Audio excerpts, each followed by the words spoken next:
जय हिंद साथियों, कैसे हैं आप सभी। उम्मीद है आप सभी स्वस्थ होंगे और बहुत ही अच्छे से अपने एग्जाम की तैयारी कर रहे होंगे। मैं नेहा स्वागत करती हूँ आप सभी का आपके अपने परिवार लक्ष्यवादी में। साथियों, आज हमारा मैथ का प्रैक्टिस सेट नंबर 3 है। प्रैक्टिस सेट हम लोग 2 कर चुके हैं। उसमें आप सभी लोगों ने बहुत ज्यादा प्यार दिया कि बहुत अच्छी क्लास हो रही है। हालांकि 2-3 दिन से आपका ये प्रैक्टिस सेट नहीं आ पा रहा था, लेकिन अब कंटिन्यू रहेगा। ठीक है, तो प्रैक्टिस सेट नंबर 3 है। इसी क्रम में हम लोग आगे बढ़ते हैं और क्वेश्चनों को देखते हैं। आज के जो आपकी क्लास में क्वेश्चंस होने वाले हैं, प्रीवियस ईयर क्वेश्चंस हम लोग डिस्कस करते हैं, जैसा कि आप सभी को पता है। तो आज की क्लास में जो आपका 17 फरवरी 2018 को यूपी पुलिस का एग्जाम हुआ था, जो कि निरस्त हो गया, उसी एग्जाम में आए हुए क्वेश्चनों को हम लोग देखेंगे। ठीक है, तो एक क्वेश्चन था आपका ये आपकी संख्या दी गई थी, इसको आपको सॉल्व करना था। भाई कैसे सॉल्व करेंगे देखेंगे हम लोग। इधर देखिए 17.28 बटे में 3.6 गुणा में 0.2। अब यहाँ पर ये x है आपका, ये x ऊपर आपका भाग में है, तो इसको नीचे हम गुणा में लिख सकते हैं। अगर हम इसको नीचे लिखेंगे तो गुणा में लिख सकते हैं, आप बोलेंगे बिल्कुल लिख सकते हैं, और बराबर में आपका 2। ठीक, इस तरह से लिख सकते हैं बिल्कुल। अब इसको सॉल्व करेंगे। जब ये x यहाँ पर है तो आप इस x को बराबर में उधर पहुंचा के 2 को इधर ला सकते हैं, तो आप कहेंगे बिल्कुल ला सकते हैं। तो आप या तो अगली इक्वेशन बना लीजिए या फिर इसी में कर लीजिए। तो हम यहीं पर कर लेते हैं, इस x को यहाँ पर पहुंचा देते हैं और 2 को यहाँ पर ले आते हैं, x को यहाँ पर पहुंचा देते हैं। ठीक, समझ गए? इतना समझ गए? ठीक। अब इसको आपको सॉल्व कर लेना है। x की वैल्यू आ जाएगी, देखो 1 पॉइंट ये 1 पॉइंट ये, 2 अंकों के बाद पॉइंट, तो इस पॉइंट से ये पॉइंट हट जाएगा। ठीक, समझ गए? अब आप इसको काट पीट लीजिए, तो साफ साफ लिख लीजिए नीचे, फिर उसको काट देंगे हम लोग। 17.28 बटे में 36 गुणे में 4, 2 दूनी 4। ठीक, ऐसे लिख सकते। अब 4 से काट दो पहले, 4 से ये कट गया। ठीक है, 4 चौके 16, 1 बचा यहाँ पर 12 हो गया, 4 तिया 12, 2 8 बचा यहाँ पर, 4 दूनी 8। ठीक, कितना आ गया आपके पास? 432 बटे में 36। अब इसको आप काट लें, किससे कटेगा? 4 से फिर कट जाएगा आपका। 4 सते 28, 4 अट्ठे 32, 4 निमा 36, 9 बार, 4 एकम 4, 0, 4 सते 28, 107 बटे 9। अब 9 का आप देखिए, 9 एकम 9, 1 बचेगा नहीं, कैसे नहीं जा रहा?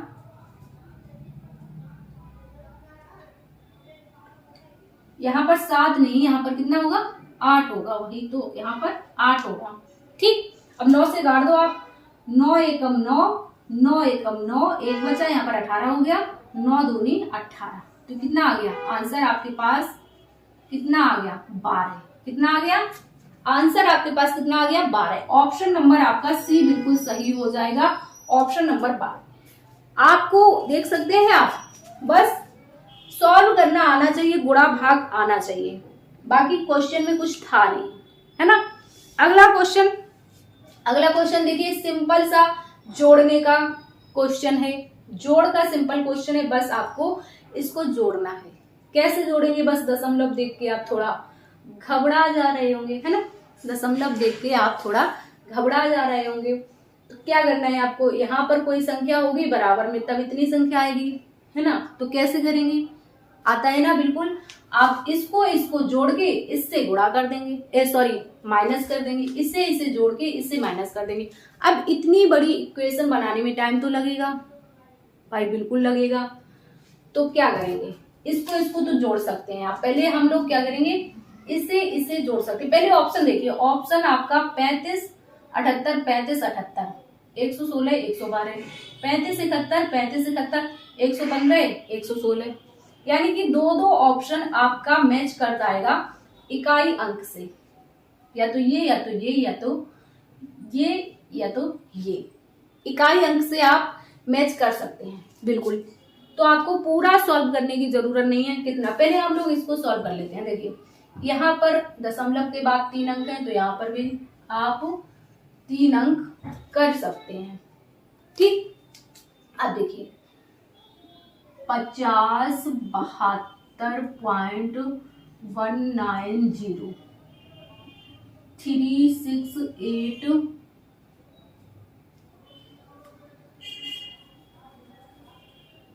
368, पॉइंट के सामने ही पॉइंट आना चाहिए है ना, 312। देखिए अब देखिए यहाँ पर 2 तो 2 आ गया। ठीक, अब इसका जो जोड़ होगा उसको इससे घटाना पड़ेगा। ठीक है, तो इकाई अंक आपका 2 आ रहा है, 2 आपको 8 से घटाना पड़ेगा, है ना। तो 8 में से 2 जाएगा, 16 आएगा, 6 आएगा। अब 6 इकाई अंक किस में है, देखिए 2 ऑप्शन तो आपके यहां से कट गए ना, बिल्कुल कट गए। अब या तो ये होगा या फिर ये होगा। ठीक, या तो ये होगा ऑप्शन आपका या तो ये होगा। तो देखिए बिल्कुल 116 यहाँ भी है, 116 यहाँ पर भी है। आपको अब इस वाले अंक को चेक कर लेना है, 1 आएगा या फिर 8 आएगा। समझ रहे हैं, 1 आएगा या फिर 8 आएगा। तो कैसे, देखो यहां तक तो आप छोड़ दो, ठीक है, यहां तक आप छोड़ दीजिए। अब यहां देखिए 8 2 10, 10 में से 8 जाएगा, 8 में से सॉरी देखिए यहां पर जब आप जोड़ेंगे 8 2 10, 10 का यहाँ पर 0 आएगा। ठीक है, 8 में से 0 जाएगा तो कितना आएगा, 8 ही आएगा, है ना, 8 ही आएगा। तो बिल्कुल कौन सा आएगा, ये वाला ऑप्शन नंबर ए आपका सही हो जाएगा। जब आप इस तरह के क्वेश्चनों की प्रैक्टिस करेंगे तो जल्दी सॉल्व कर पाएंगे, वरना आप पहले इनको जोड़ोगे फिर इनसे माइनस करोगे फिर ऑप्शन मिलाओगे तो आपको काफी टाइम लग जाएगा। यहाँ पर आप इकाई अंक से सॉल्व करके जल्दी से क्वेश्चन को आंसर कर सकते हैं और अपने एग्जाम में टाइम बचा सकते हैं। ठीक है, इसको जोड़ना था, आपने दशमलव की बाद की संख्याओं को क्या किया, बराबर किया, जोड़ दिया। ठीक है, आपने देखा अच्छा ऑप्शन तो मैच कर रहे हैं, थोड़ा सा अंतर है, तो क्यों ना हम इकाई अंक से आंसर निकाल लें। तो बिल्कुल लास्ट में आपका इसे जोड़ने के बाद इससे घटाना है। ठीक है, इकाई अंक 2 आया, 2 8 से घटाया 6 आया। अब देख लिया किसमें 6 है, भाई इन दोनों में है, तो फिर यानी कि हमको आगे भी सॉल्व करना है। अब यहाँ तक तो सेम है, तो हमको इस चौथे अंक पर देखना है। ठीक है, तो चौथा अंक आपका ये है, 8 2 10 हुआ, 10 का 0 आएगा और 0 को हमें 8 से घटाना है तो 8 आ जाएगा, तो ये मुझे मिल गया 8। ठीक है, तो आपके क्वेश्चन का आंसर सही हो गया ऑप्शन नंबर ए। समझ में आया क्वेश्चन, बिल्कुल इस तरह से आप अपना टाइम बचा सकते हैं एग्जाम में। ठीक, तो ये दोनों क्वेश्चन आप नोट कर लीजिए, फिर हम लोग आगे बढ़ते हैं। अब देखिए अगला क्वेश्चन है आपका एचसीएफ से। एचसीएफ का क्वेश्चन क्या कह रहा है आपका, देखिए 2 संख्याएं हैं 13:9 के अनुपात में है, यदि उनका एचसीएफ 13 है तो बड़ी संख्या ज्ञात कीजिए। बड़ी संख्या आपको ज्ञात करनी है। 2 संख्या 13 और 9 के अनुपात में है, एचसीएफ 13 है, यानी कि महत्तम समापवर्तक 13 है, तो बड़ी संख्या ज्ञात करना है आपको। पहली संख्या कितनी है आपकी, पहली संख्या कितनी है, 13 है, और दूसरी संख्या कितनी है, 9 है। ठीक, अब एचसीएफ का मतलब क्या होता है, एचसीएफ का मतलब होता है वह बड़ी से बड़ी संख्या जो दोनों के गुणनखंड में हो, है ना। तो 13 है आपका, तो 13 ही होगा, है ना, 13 इसमें भी होगा, 13 आपका इसमें भी होगा। तो बड़ी संख्या आपसे पूछिए 13 का 13 में गुणा करेंगे, यानी कि 13 का स्क्वायर, 13 का स्क्वायर आप सभी को पता है कितना होता है, 169। 13 का 9 में गुणा करेंगे, 13 निम्मा 117। अब देखिए क्वेश्चन क्या पूछा था, तो बड़ी संख्या ज्ञात कीजिए। बड़ी संख्या पूछी है, बड़ी संख्या यानी कि 13, 13 ही तो बड़ी होगी, बड़ी संख्या यानी कि 13। अब 13 का मान कितना आया है 169, तो ऑप्शन नंबर आपका बी यहाँ पर बिल्कुल सही आंसर हो जाएगा, ऑप्शन नंबर बी। ठीक, इस तरह के क्वेश्चन में ज्यादा कुछ होता नहीं है। अब अगला क्वेश्चन देखिए, थोड़ा सा ठीक ठाक सा है। किसी स्कूल में 20% छात्र 10 वर्ष से कम आयु के हैं। 20% छात्र जो हैं ये 10 वर्ष से कम आयु के हैं। 10 वर्ष से अधिक आयु के छात्रों की संख्या 10 वर्ष की कम आयु के छात्रों की संख्या जो कि 48 है का 2/3 है। समझ रहे हैं, थोड़ा ज्यादा घुमा दिया है लैंग्वेज में, लेकिन करना तो है ही, एग्जाम में आया हुआ क्वेश्चन है। ठीक है, देखिए एक तो 10 वर्ष से कम आयु के छात्र हो गए, दूसरा 10 वर्ष से अधिक आयु के छात्रों की संख्या जो है वो 10 वर्ष की आयु के छात्रों की संख्या जो कि 48 है उसका 2/3 है। ठीक है, तो स्कूल में छात्रों की संख्या, अब देखिए 3 तरह के यहाँ पर छात्र हैं, आप देख पा रहे होंगे। एक तो आपका पहले तो 10 वर्ष से कम, 10 से कम वाले हैं। सेकेंड 10 से अधिक, सेकेंड आपके 10 से बड़े वाले हैं। थर्ड आपका 10 वर्ष की आयु, तीसरे आपके 10 वर्ष के हैं। ठीक, ये 3 तरह के विद्यार्थी हैं। 10 वर्ष की आयु से कम वाले कितने हैं 20%, तो यहाँ पर आपके 20% छात्र हैं। 20% जब यहाँ पर हैं तो इसमें और इसमें बचे हुए 80% होंगे, है ना। 20% यहाँ है तो यहाँ पर और यहाँ दोनों मिला के 80% होंगे। अब इसने कहा है कि 10 वर्ष की आयु से के छात्रों की संख्या, 10 वर्ष की आयु के छात्रों की संख्या 48 है जो कि 2/3 है भाई। देखिए 48 कहां पर लिखे, मान लीजिए आप 10 वर्ष की आयु के छात्र, इसको x मान लीजिए और छात्रों की संख्या इसको आप x मान लीजिए और इसको आप y मान लीजिए। ठीक, बड़े वाले को x मान लीजिए और 10 वर्ष वाले को y मान लीजिए, x अनुपात y। अब इनका क्या है 2:3 में है, 2:3 में है, तो भाई कितना है 80% है। अगर आप 80% को 2:3 में करेंगे तो 2, 3, 5 आ जाएगा। देख सकते हैं आप यहाँ पर 80% को जब 2:3 के अनुपात में बांटेंगे तो कितना कितना आ जाएगा, 5 से काट दो, 5 एकम 5, 3 बचेगा, 5 एकम 5, 3 बचेगा, यहाँ पर 30 हो जाएगा। 5 छक्के कितना हो जाएगा, 5 छक्के 30, 16 आ जाएगा। अब 16 से आप जब इसको बांट लेंगे अनुपात में है तो भाई 16 दूनी 32 और 16 दिया 48। ठीक, अब इसमें वही कहा है कि 48 का 2/3 है। कौन है 48 का 2/3?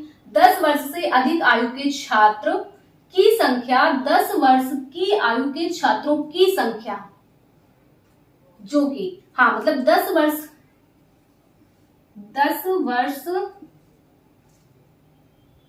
के आयु के छात्रों की संख्या, हाँ 10 वर्ष वाले आयु के छात्रों की 48 का 2/3 है।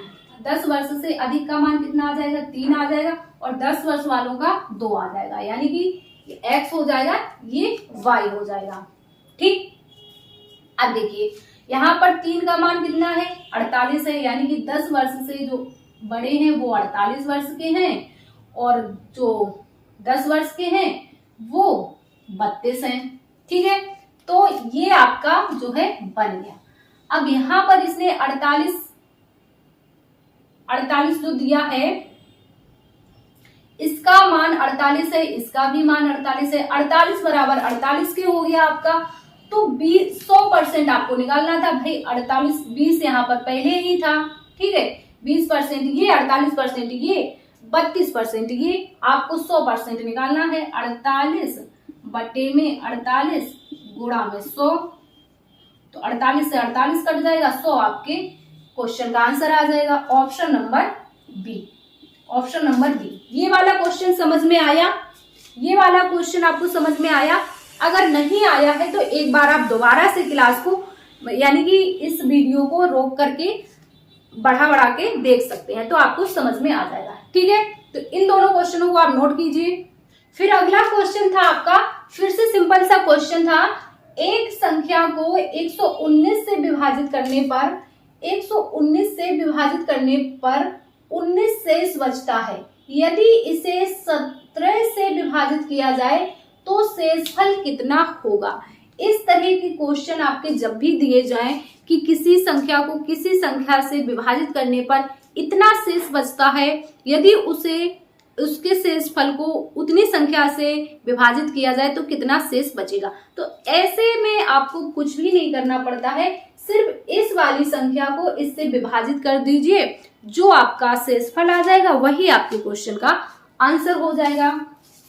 भाई 19 शेष बचता है, ठीक है, 19 शेष बचता है। यदि इसे 17 से विभाजित किया जाए तो 17 से आपको इसके शेषफल को विभाजित कर देना है, आपका उतना ही आ जाएगा।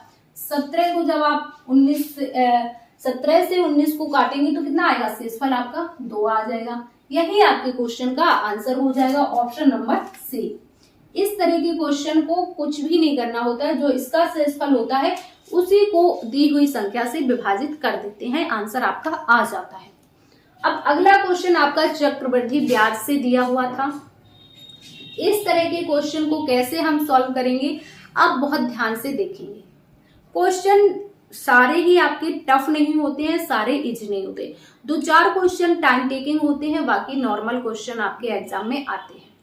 तो देख लीजिए, एक धनराशि है जो चक्रवृद्धि ब्याज पर 3 वर्ष बाद रुपए 4,460 और 6 वर्ष बाद 6,690 हो जाती है। अनुमानित धनराशि ज्ञात कीजिए। अब इस तरह के क्वेश्चन को कैसे करें? देखिए, जहां पर आपका समय का यहाँ पर अंतराल आप देख रहे हैं, 3 वर्ष बाद इतनी हुई, 3 के बाद फिर 6 बाद, यानी कि 3-3 साल का गैप चल रहा है। तो देख लीजिए, कोई आपका प्रिंसिपल है जो कि आपका 3 वर्ष बाद कितना होता है?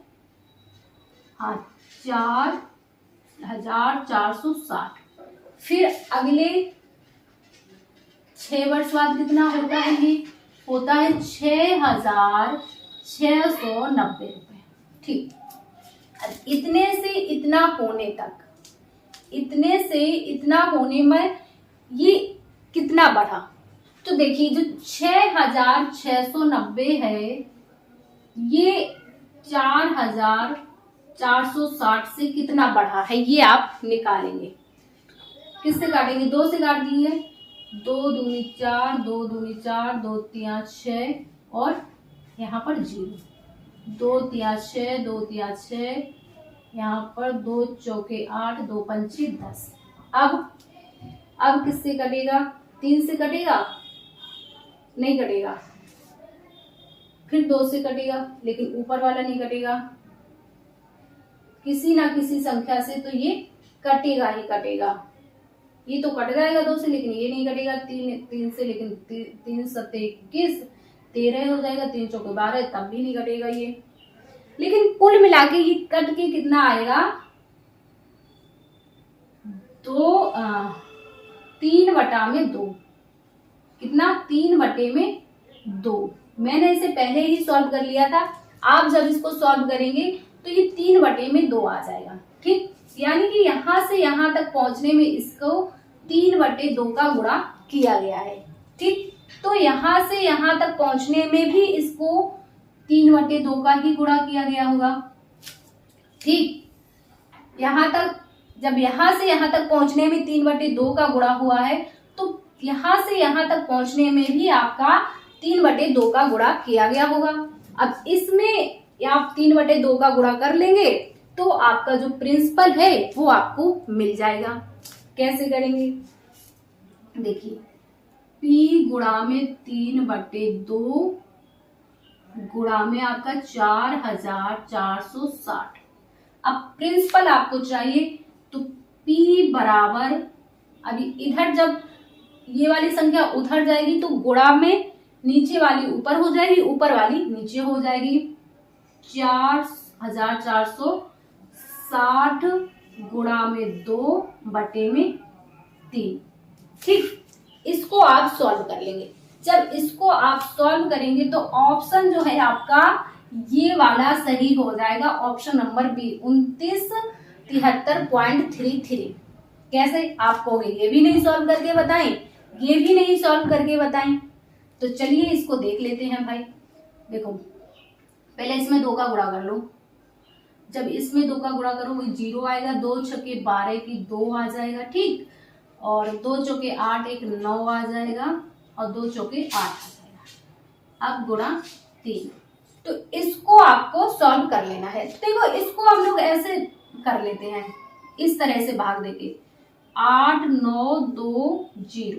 अब आप सिंपल इसमें देख सकते हैं 3 का, जब 3 को 8 से नहीं ज्यादा होना चाहिए, 3 दूनी 6, 3 दूनी 6, यहाँ पर कितना बचेगा, 8 में से 6 जाएगा, 2 बचेगा, यहाँ पर आपका 29 हो जाएगा। ठीक है, 3 निम्मा 27। ठीक, फिर आप उतारेंगे 2, फिर यहाँ पर आपका 22 हो जाएगा, फिर 3 सत्ते 21 बार जाएगा, यानी कि 7 बार जाएगा, 21 आ जाएगा, यहाँ पर 1 बचेगा आपका, फिर आप यहाँ से 0 उतारेंगे, फिर कितना आएगा आपका 10 है, 3 तिरके 9, 3 आ जाएगा, यहाँ पर आपका 9 आ जाएगा, फिर कितना आ जाएगा 1 आपका कटेगा नहीं तो पॉइंट लगा के 0 बढ़ा लेंगे, 3 तिरके 9, फिर वही 1 बचेगा, फिर 0 बढ़ाएंगे, फिर 3 जाएगा, फिर 9 आएगा, है ना। तो वही प्रक्रिया आपकी चलती रहेगी। कुल मिला के ऑप्शन आपका 2973.33 आ जाएगा, जो कि आपका ये रहा। ठीक, तो इस क्वेश्चन को आप समझ गए। जब भी अंतराल आपका बराबर होगा तो इसे इस तरह से सॉल्व आप कर लेंगे। ठीक है, तो आज के क्लास में हम लोग इतने ही क्वेश्चंस रखते हैं। उम्मीद है आपको प्रैक्टिस सेट पसंद आ रहा होगा। हालांकि पिछले प्रैक्टिस सेट पे आप लोगों ने अच्छा रिस्पॉन्स रहा है आप लोगों का। उम्मीद है ये क्लास भी आपको पसंद आएगी। क्लास यदि आपको पसंद आ जाए तो क्लास को ज्यादा से ज्यादा लाइक और शेयर कीजिएगा, अपने दोस्तों के साथ शेयर कीजिएगा। चैनल पर नए हैं तो चैनल को सब्सक्राइब कर लीजिए। हम मिलेंगे आपसे नेक्स्ट क्लास में। जब तक के लिए स्वस्थ रहिए और अच्छे से अपनी तैयारी करते रहिए। जय हिंद।